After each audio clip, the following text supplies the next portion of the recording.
right, so we are on Unit 4, Day 5. No. These are your objectives, of course. A lot of these problems again, again, and again, and again. I've said this every day, but I just want you to understand that it's not like you're going over one objective. You're going over multiple objectives sometimes in one problem. So today's stuff is kind of a lot of wordy problems, and a lot of times those give people hiccups. So please pay attention, do the best you can. Practice makes perfect, especially with these type of problems. They're very abstract. Make sure that you're practicing as much as you can on Canvas. That will really, really help you get the answers that you need. All right, so again, print this out so that you can read this. It's kind of hard to read on my digital reader. So please, if you print them out, then you can kind of read them with me and you'll be able to see. All right, so translate this break into an algebraic expression. So in this case, they don't want you to solve anything. They just want you to write it in an algebraic expression. It says 9 more than the product of 7 and Victor's savings. 9 more than the product of 7 and Victor's savings. I'm sorry. Use the variable B to represent Victor's savings. So if you're seeing 9 more than, a lot of times this tricks people up because when you see more than, 9 more than, the 9 part is going to go last, okay? The product of 7 and Victor's savings, 7B, we said Victor's savings will be V, okay? So that would be your answer there. It's the more than or less than, that is going to make that, whatever number that is, if it was 3 less than, it would be 7B minus 3. So that more than will mess people up sometimes if you're not really paying attention, okay? So we're doing the problems that have stars next to them. Let's look at this one. The product of 6, and you can try this one on your own. Again, these two, although we're not doing them, go ahead and try them, and the key is on Canvas. Again, as always, I'm here for you. If you need any help, if you're trying these problems and they're not working for you, let me know. I will come on Zoom if you need during my office hours, or even outside of my office hours if you email me, and we will get that together, okay? And I can help you with those. All right, so the product of 6 and Donnie's age is, okay, so for this particular one, it says translate this into an equation. So when you see an equation, it doesn't want you to answer it. It just wants you to make it into an equation, just to see if you know how to write it out into an equation. And the equation has an equal sign. So you know that your problem, or the problem that you're going to write out, has an equal sign in it. So let's look at it.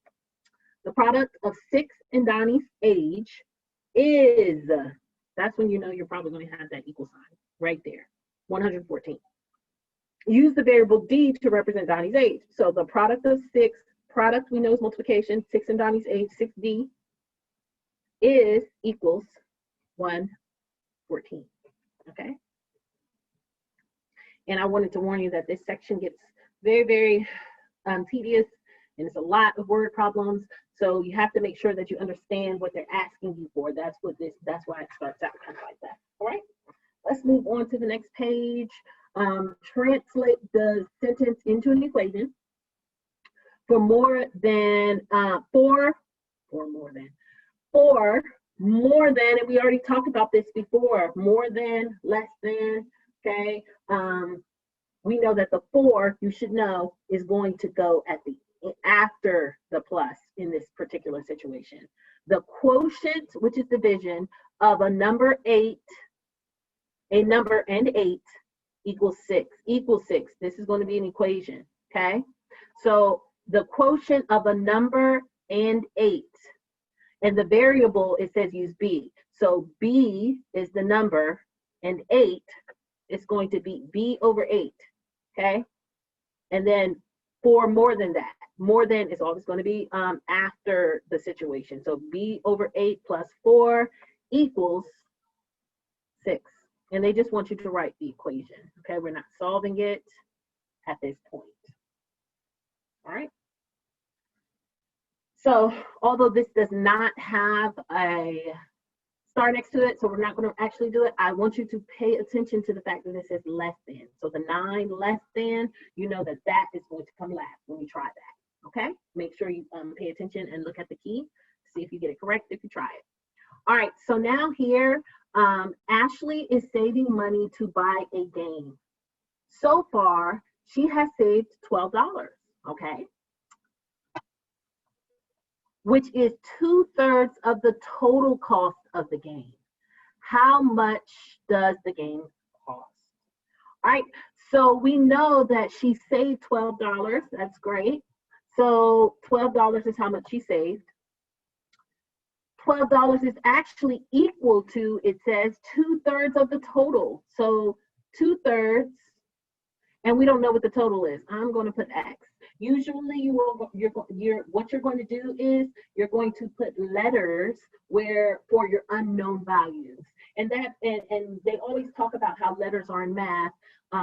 Letters represent unknown values for the most part. There's a lot of different letters.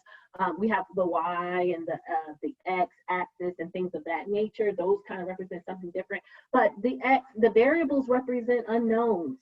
So in a lot of these equations, so these really are not letters. They're really unknown numbers, and we're trying to figure out. In this case, we're not just writing it. We want to know what they're actually asking the question: how much does the game cost? This is the total cost of the game. We don't know what that is, but we have all the rest of the information. So how do we figure that out? Let's get rid of 2/3, and we've done this before in the different the days before. On your notes from before. So you should know if you have the fraction and we're trying to get the letter by itself, in order to get rid of it, we're going to take the reciprocal, 3/2. And if we multiply by the reciprocal over there, we have to multiply the reciprocal over here. And that's what we're trying to do. We're trying to get the total cost by itself so we can see what the total cost would be. Okay, so now go ahead and throw that in your calculator, and we have what? Parentheses 3/2, and again, okay, 3. I'm going to push the little ABC, and then the 2. Actually, I want that in parentheses, just for best practice. Okay, and then I'm multiplying it by 12. So when I push enter, it gives me the answer is 18. So what is it asking? I mean, what is it? How much does the game cost? The entire game costs $18. Okay, good. All right, let's try this one. And this one is very, very similar. I'm just going to set it up, but I want you to try that one on your own. Well, let's just do it. It's fine. That's a star next to it. Let's do it. Kiko is saving money to buy a game. So far, she saved $36, which is 3/4 of the total cost of the game. How much does this game cost? This is the same setup. She has already saved $36, which is 3/4 of the total. So we need to find what the total is. And X is the unknown number. We don't know what the total is. So same thing, reciprocal on both sides. Okay. Cancels out over there. X is going to be equal to 4 divided by 3. And remember that backwards L.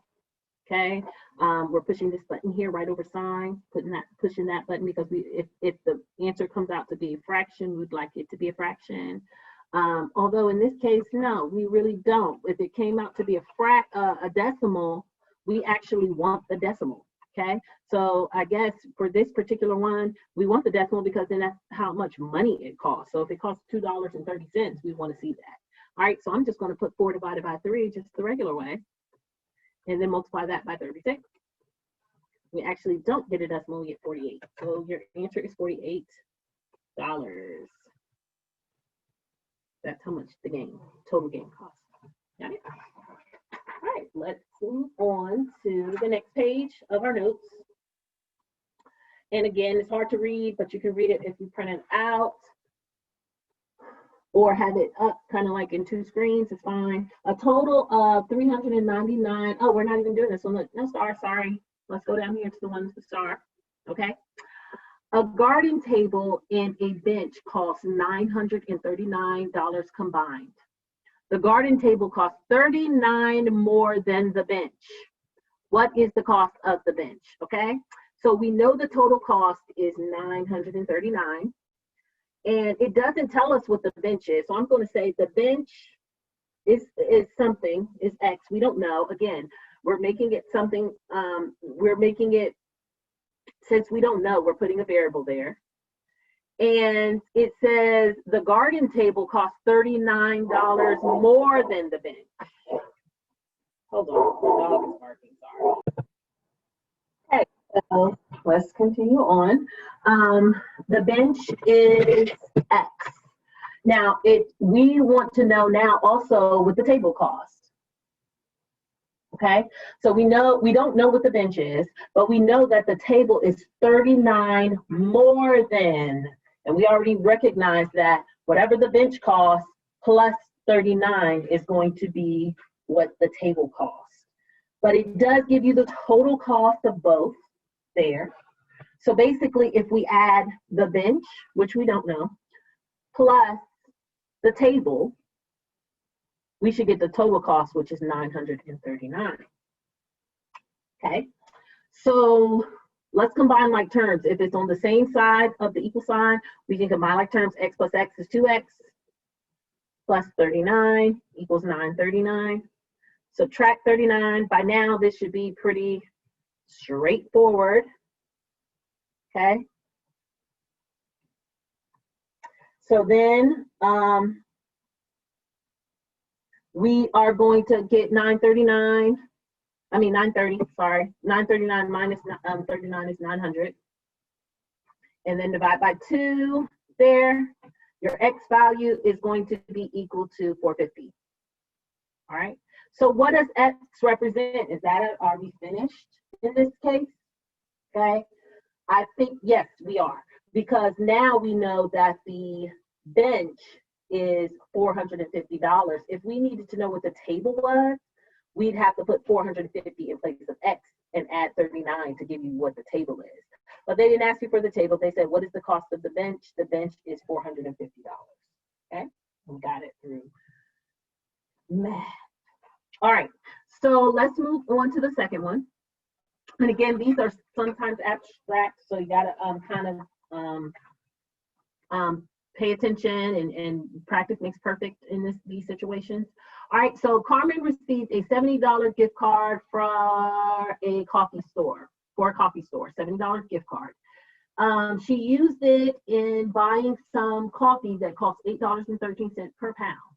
After buying the coffee, she had $21.22 left on her card. How many pounds of coffee did she buy? So, looking at this one, she started out with $70 on that gift card. Okay, so $70 on that gift card. And she used it to buy coffee. She bought some coffee. It was $8.30 per pound. Okay, so she basically used some money. She subtracted some money there, and it was $8.13. We don't know how many pounds. We have no idea how many pounds she bought, but we know that after she subtracted this $8.30 by how many pounds, it would be equal to $21.22 after all of that. Okay, so she started off with 70. But it's $8.13 per pound. We don't know how many pounds she used, and when it was left over, it was $21.22. So our question is, how many pounds of coffee did she buy? And that's where our X value is. We don't know. We're unsure of how many pounds she bought for $8.13. All right, so what I'm going to do here is just like what I've been doing before. First and foremost, you're going to look at that 70. 70 is positive. Okay, the negative belongs to the 8.13. So I'm going to subtract 70 because 70 is positive. And if I subtract 70 there, I have to subtract 70 over here. And you'll bring down negative 813x equals, and then I'm going to throw this in my calculator, 21.22 minus what, 70? And it looks like I'll have negative $48.78. Or $48.78. And now I'm going to divide that by negative 8.13. Negative 8.13, but if I divide it there, I have to divide it on both sides. Okay. So for your X value, and our X represents the number of pounds she bought. I'm going to divide my answer by negative 8.13, and I get 6 pounds of coffee. Okay. So again, knowing how to set up the equation is like the real problem here. And then once you do that, then you can just solve it for that missing variable. All right. All right, this one has a star next to it, so let's go to that one. It says, Raphael rented a truck for 1 day. There was a base fee of $17.99, and there was an additional charge of 73 cents for each mile driven. Raphael had to pay $172.75 when he returned the truck. For how many miles did he drive the truck? Okay, so this one is pretty straightforward, but it is a definitely real situation that you could have when you're just in real life situations. So it's a base fee of $17.99. $17.99 is not going to change. Okay, you're basically going to pay that. But the only change is how many miles you're driving, and in this particular case, it says 73 cents. So if you add 73 cents per mile. We don't know how many miles, but we know that at the end, once you add those together, his total was $172.75. Okay. So the base fee, the only change is how many miles, and we don't know how many miles he drove, but at the end of the whole situation, we know this is the total. So we are going to solve for this so that we can know how many miles he drove. First and foremost, subtract the $17.99 from both sides. We get 0.73x equals, I'll put that in my handy dandy calculator. Okay, minus 17.99, sorry if you can't see that, equals 154.76. So 154.76 here. And then of course, in order to get the x by itself, I have to divide both sides by 0.73. Okay. I'll go ahead and put it up here so you can see it. X is going to be equal to 154.76 divided by 0.73. 0.73 is fine. 0.73, 0.73, or 0.73, same thing. Okay. 212. My answer is 212 miles. Okay, that's how many miles that Raphael drove. Okay. All right, let's move on to the back of that page, the back of there. So we're doing the star number. So let's skip that first one. Let's go to the next one. All right, a small publishing company is planning to publish a new book.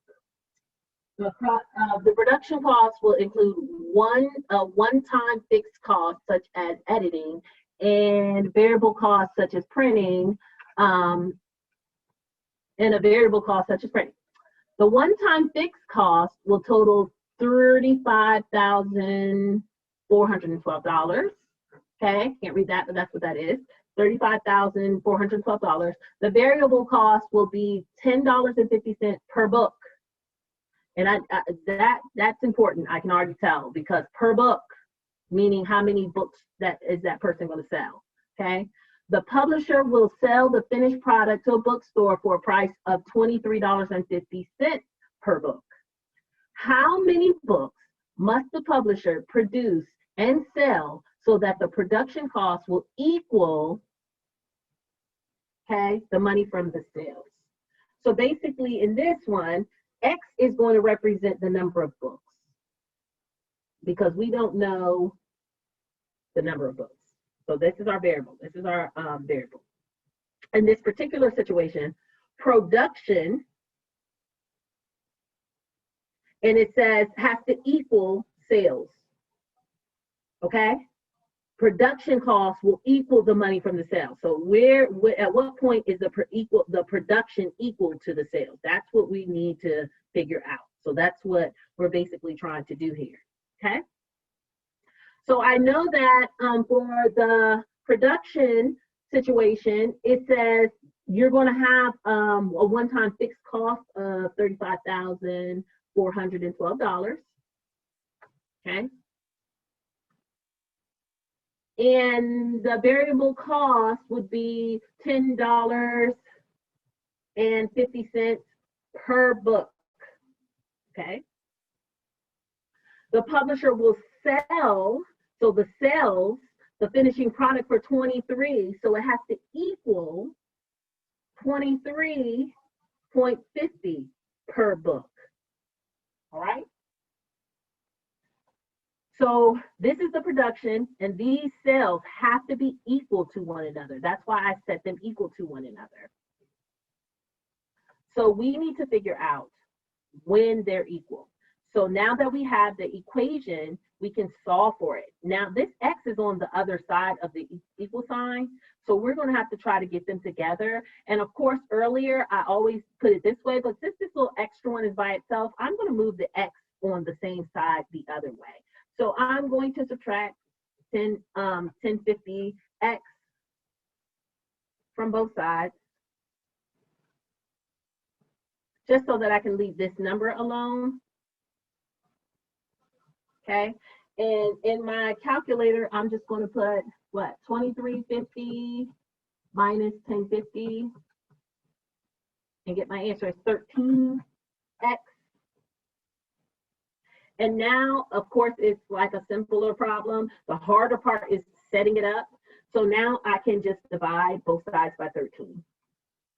Okay, so I would take 35412 and divide that by 13. Okay, so what does X represent? 2724. In this case, X represents the number of books. We put it up here. Okay, so basically 2,724 books. That's how many books you would have to sell for the production cost to equal the money from the sales. Okay, so basically, like, just to break even with that, you'd have to sell at least 2,724 books, and then all the books you sell more than that will be your money that you are making at this point. Okay, that'll be your income, but you have to sell this many books just to break even. All right, so now basically just to pay for the production. I'm sorry. All right, so now here, let's go to the next one. Anne will rent a car for the weekend. She can choose one of two plans. The first plan has an initial fee of $55. So that is kind of like right up here what we did when it, there was like a fee, a fixed cost. Okay, in this case, if there is a fee of $55 and costs an additional $60 per mile driven. So we don't know the miles driven. I can already tell you that X is going to be equal to the number of miles because we don't know how many miles are being driven, okay? The second plan has no initial fee, but the cost is 80 cents per mile driven. How many miles would Ann need to drive for the two plans to cost the same? Same situation as up there. So the plans have to be basically equal to one another, okay? So plan A has to equal plan B, okay? Again, let's put it together. So the initial fee for plan A is $55 plus the additional, this is per mile, 60, okay? Per miles, we don't know how many miles. Equals plan B, it said is 80 cents per mile. So how many miles would you have to drive for this to break even? So basically, how many miles would you have to drive for these two to be an even, plan A and plan B to be even? So let's go ahead and figure it out just like we did before. I'm going to put the X on the other side because this number is by itself, so I'm just going to leave it so that it's by itself. Okay, So this has become 55 equals, it looks like it's going to be 80 cents minus 60 cents is 20 cents. And then divide both sides by 20. So we're going to take 55 and divide it by 0.2 or 0.2, same thing, or 0.20. So I'll show you, that's 275. 55 divided by 0.20. I mean, whatever makes you feel comfortable, it's all the same thing, 275. So in this case, our X is going to be 275 miles for that to break even. Okay? 275 miles for that. Those plans are going to be the exact same plan as if you're driving 275 miles. Okay? All right, let's look at the bottom, last one on this page. The sum of three numbers is 101. The third number is 2 times the first.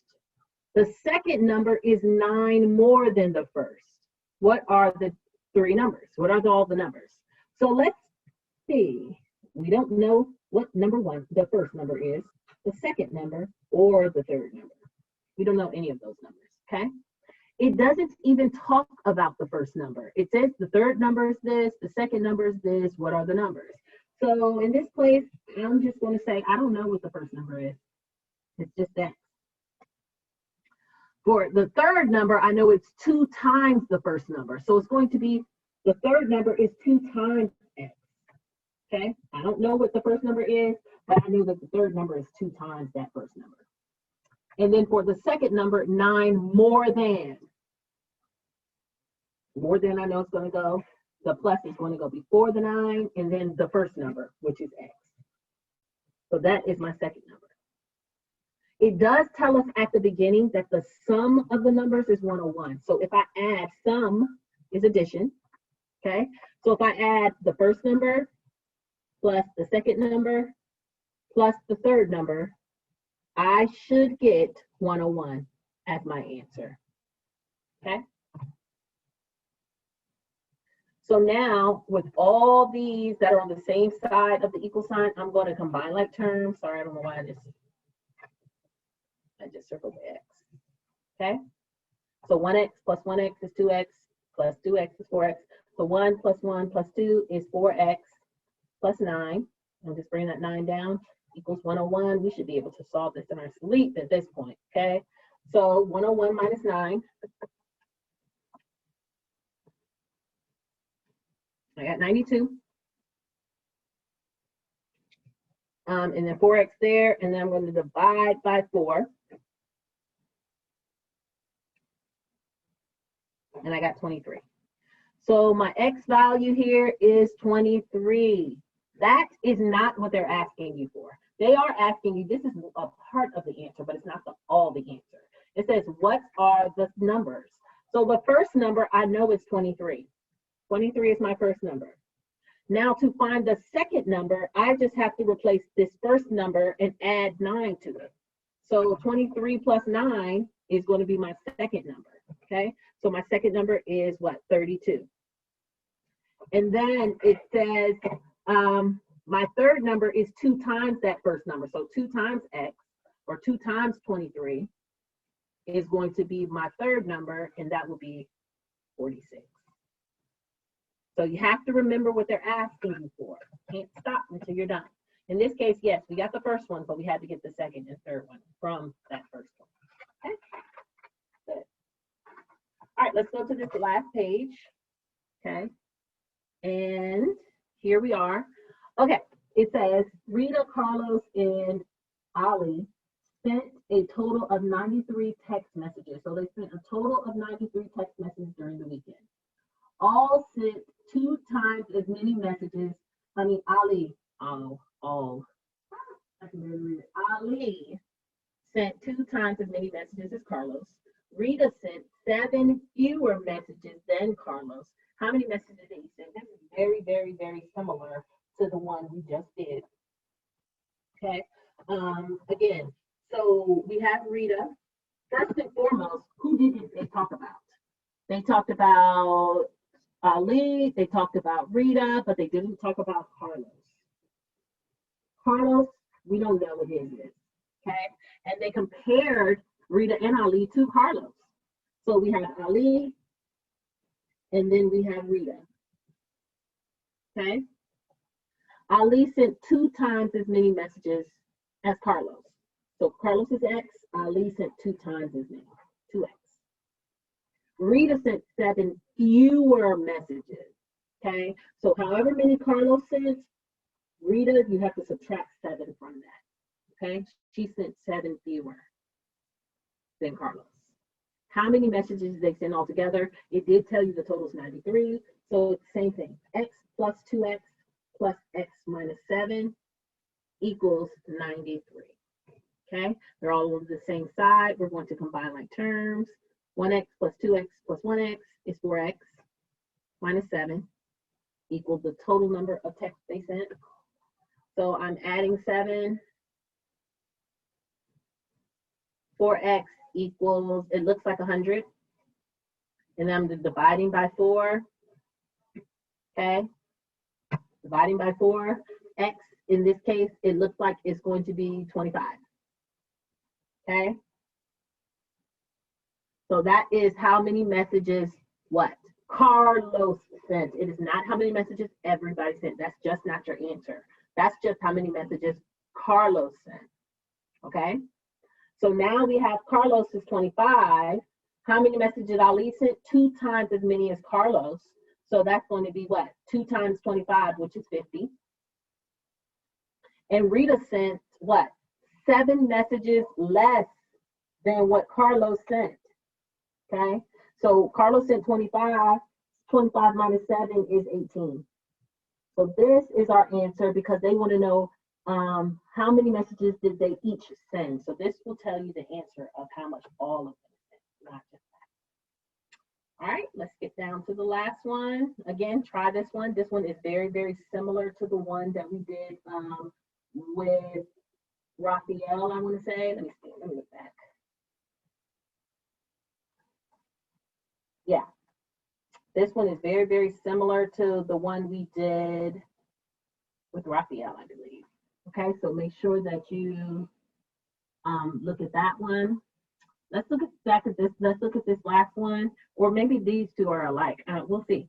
We'll see. Oh yeah, these two are alike. So I'm gonna try this one, and you go ahead and try that one after we do it. All right. So and make sure to look at the key. A web music store offers 2 versions of a popular song. Okay. The size of the standard version is 2.7 megabytes. The size of a high quality version is 4.2 megabytes.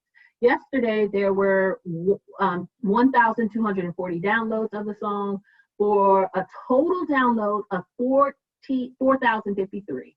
How many downloads of the high quality version are there? Okay, so there's all kinds of stuff going on here. There's a standard version, you know, it says, and the high quality.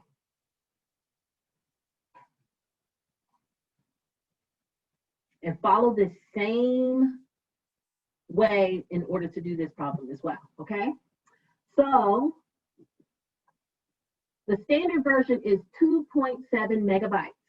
So we're going to say 2.7 megabytes are the standard. This is the standard version. So 2.7x is the standard version if you're using that, okay? And the size of the high quality, it says it's 4.2. Okay, we're going to add those together. It's 4.2. But yesterday there were 1,240 downloads. Okay, but in the and we're looking actually in the total size. It says we're looking for how many downloads were the high quality version. So whatever the the total was 1,240, we're going to subtract the standard version from that, okay? Whatever the standard version is, we're subtracting that from the total number of downloads there were because we don't want the standard version in the total number. So this was the total number. We're taking away what the standard number was for that. Okay, and all together, once you added those together, it would be 4,053 for the total number. Okay. So now that we have all of that information together, let's go ahead and distribute. So we have 2.7x plus, I'm going to multiply 4.2 times, looks like 1240, and that equals 5208 minus, and again, 4.2x, just to go together. I'm just bringing this straight down. Combine like terms over here. This is 2.7 minus 4.2.